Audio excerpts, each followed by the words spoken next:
अस्सलाम वालेकुम रहमतुल्लाहि व बरकातुहू। सबसे पहले तो मैं आप तमाम हजरात का बहुत बहुत मशकूर हूँ कि सेशन एक तरह से चौथा सेशन शायद चल रहा है, उसके बाद भी हम लोग मौजूद हैं यहाँ पर।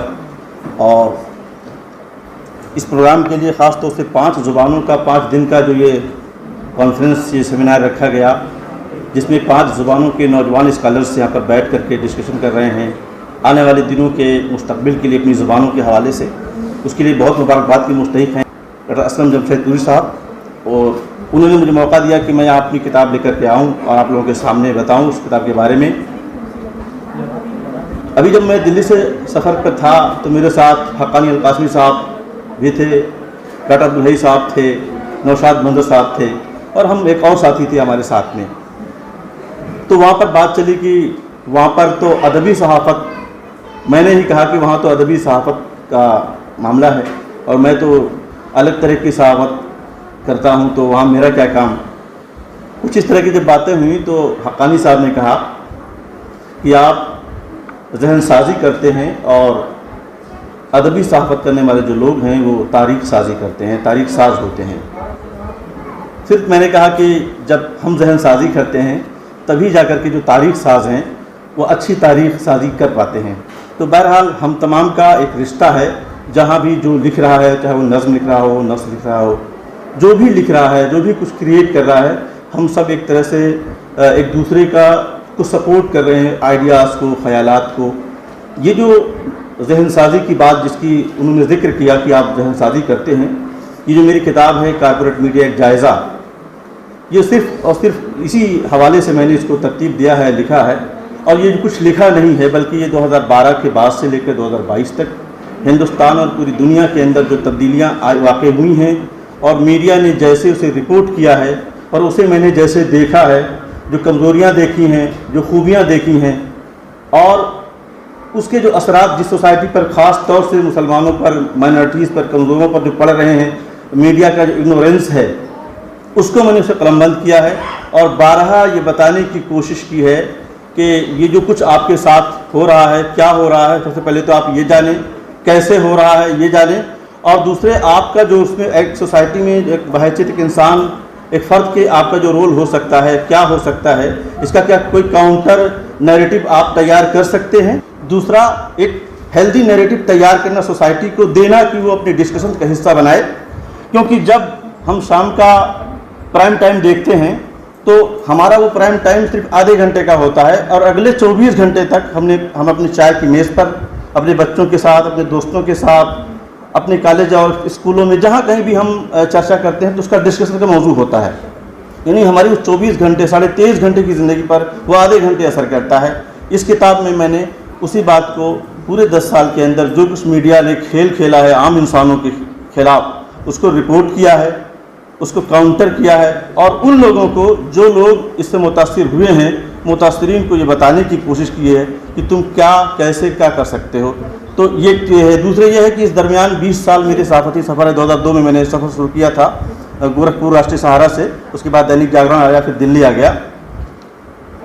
उसमें इस 20 साल सफ़र में मैंने बहुत सारी चीज़ें देखी। मुझे अंदाज़ा हुआ कि किस किस तरह से कहाँ कहाँ क्या क्या चीज़ें की जा रही हैं। एक तो वो, दूसरे जो हमारे नौजवान हैं, ख़ास तौर से उर्दू जर्नलिज्म करने वाले जो लोग हैं, उनकी जो कमज़ोरियाँ हैं वो कैसे ओवरकम कर सकते हैं। सिर्फ उर्दू जान करके, एक भाषा जान करके हम बहुत अच्छी जान सकते हैं, उससे हमारे लिए मीडिया में ख़ास तौर से स्पेस बहुत महदूद होगा। लेकिन उसके साथ अगर हम हिंदी, अंग्रेज़ी और भी तीसरी ज़ुबान, चौथी ज़ुबान कोई जान लें और उसको बरतना जान लें तो हमारे लिए बहुत ज़्यादा स्पेस है। डिजिटल का ज़माना है, उसमें काम करते हुए हमारे नौजवान बहुत तरह की चीज़ें सनसनीखेज़ी लाते हैं, तमाम तरह की चीज़ें अपने व्यूज़ को लाने के लिए लाते हैं। मेरा एक मानना यह है कि अगर हम मुतबादिल मीडिया बनने के लिए उठे, जब डिजिटल प्लेटफॉर्म आया तो हम भी वही गोदी मीडिया बन गए जिसको हम सुबह से शाम तक बुरा भला कहते रहे। हम भी व्यूअर्स और सब्सक्राइबर की दौड़ में चले गए और हम भी वही सनसनीखेज़ी फैलाने लग गए। तो मैं ऐसे अपने तमाम साथियों को बताता हूँ कि तुम ऐसा क्यों करते हो। तो ऐसी कई वाक़यात हैं इसमें जिनको मैंने उन्हें समझाया कि आप ऐसी सनसनीखेज़ी क्यों फैलाते हो, थोड़ा रुक जाओ, मालूम कर लो, उसके बाद उस चीज़ को लिखो। जब सबसे पहले 2014 में हिंदुस्तान में तब्दीली आई, सियासी तब्दीली आई, तो उर्दू अखबारात सिर्फ गुस्सा परोस रहे थे एडिटोरियल पेज के ऊपर। एक सरकार आई थी, उसका एक हेड था, उसे हम एक्सेप्ट नहीं कर पा रहे थे। تو ہمارے ایڈیٹوریل جو پیج تھے اردو اخبارات کے، وہاں صرف غصہ تھا، ایک فرسٹریشن تھا. میں نے یہ کام یہ کیا کہ میں کیوں نہ کچھ ایسا کروں کہ ان کو متبادل نیریٹو دیا جائے جو اردو والا ہے اس کو بھی ملے. تو رویش کمار ہوں، اپوروانند ہوں، ابھے کمار ہوں، وویک آسری ہوں، یوگیندر یادو ہوں، یہ وہ تمام لوگ تھے جو ایک نیریٹو بلڈ اپ کر رہے تھے، جو ڈیموکریٹک نیریٹو بلڈ اپ کر رہے تھے. تو میں نے ان کو ترجمہ کیا، رات بھر ترجمہ کیا 2 بلیٹنس کے درمیان. اس کے بعد اس کو پروڈیوس کیا ایشیا ٹائمز پر. اس کے بعد اردو اخبارات کا ڈسکورس بدلنے کا کام کیا. 6 مہینے میں وہ ڈسکورس چینج کیا.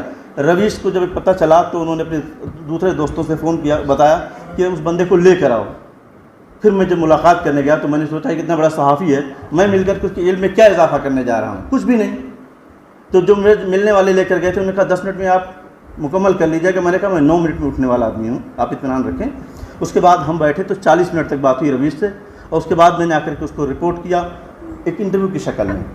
اسی طرح سے جب ملی گزٹ اخبار جو انگریزی کا ہندوستان کا سب سے بڑا مسلمانوں کی مائنارٹیز کی آواز اٹھانے والا انگریزی کا اخبار دلی سے نکلتا تھا، 17 سال بعد وہ اچانک جب بند ہوا تو اس کے چیف ایڈیٹر سے میں ملاقات کی. پھر کیوں ایسا ہوا؟ آپ کا بڑا کمٹمنٹ تھا. تو ان کے اس کمٹمنٹ اور مسائل کو میں نے رپورٹ کیا، انٹرویو کیا، اردو میں کیا.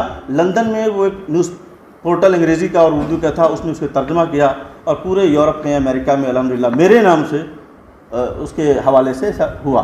وہ تمام واقعات ہیں جو میں نے اس میں کوشش کی ہے کارپوریٹ میڈیا کے اس چہرے کو بتانے کی. ساتھ ساتھ جو لوگ اس سے متاثر ہیں وہ لوگ کیسے اپنا رول ادا کر سکتے ہیں مثبت سوسائٹی کے اندر ایز اے میڈیا، اور وہ میڈیا پرسن جو کام کر رہے ہیں انہیں کیا چیزیں کرنی ہے، کیا چیزیں نہیں کرنی ہے، کتنا آگے جانا ہے. حالات مشکل ہیں اس وقت جیسا کہ میڈیا کے لیے خاص طور سے بتائے جاتے ہیں.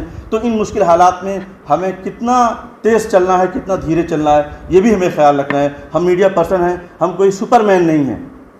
ہم کچھ کرنے کے لیے ہمارے پاس کوئی ہاتھ میں نہیں. تو ہمیں اپنی حیثیت بھی پتہ ہونی چاہیے، طاقت بھی پتہ ہونی چاہیے، اور ہمیں چلتے رہنا چاہیے. حالات اپنے خلاف ایسے نہ بنا لیں کہ ایک بار آپ کو گردن دبا کر کے آپ کو کہیں رکھ دیا جائے. بجائے یہ کہ یہ وقت گزر جائے گا، اچھا ہے یا برا ہے، اس کو گزارنا ہے اور اس میں بات کرتے رہنا ہے. اپنے اس کمٹمنٹ سے جو جرنلزم کا ہمارا آپ کا ہے اسے ہٹنا نہیں ہے، اسے کوئی سمجھوتا نہیں کرنا ہے.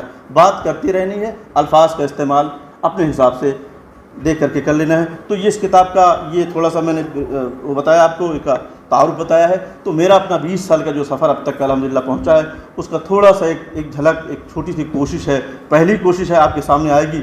آپ کو بہت ساری کمیاں بھی ہوں گی اس میں. انشاءاللہ ہم کوشش کریں گے آنے والے دنوں میں جب اللہ تعالیٰ نے توفیق دیا مجھے دوسری کوئی کوشش لانے کی تو اس کو اور بہتر کروں گا. بہت بہت شکریہ. چاہوں گی کہ صدور صاحبان اور ڈائس پر موجود تمام لوگ اس کتاب کا اجرا فرمائیں اپنے مبارک ہاتھوں سے.